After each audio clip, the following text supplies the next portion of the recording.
And I know even those of us in the fourth estate, we are very quick to vilify our police officers. But we fail to recognize that there are criminal elements that have taken advantage of the demonstrations that were called by those in the opposition.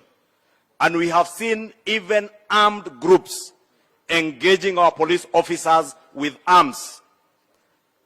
Honorable, Your Excellency, Mr. President, the day before yesterday in Kangemi, there was a group that fired at police officers.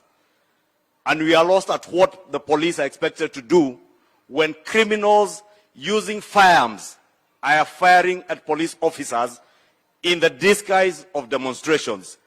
Our police officers must be firm to maintain law and order, and we must continue encouraging them. And we ask the investigative agencies to make sure that the criminal elements that have penetrated this demonstration, Honorable Speaker, as those who have called for the demonstrations, we hear they call for the demonstrations, and together with their families, some have gone to Mombasa on holiday, others are in Dubai, others are in London, as they leave young people to be battered in the streets and to fight with the policemen in the streets, Honorable Speaker.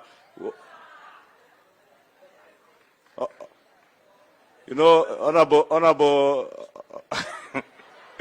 Mr. President, Your Excellency, you know we are used to addressing the Speaker in Parliament. So you should have said point of order, Mr. President, and I would have resumed. So, Your Excellency the President, being the Commander-in-Chief, I want to encourage you that do not relent in safeguarding the peace and security of our country.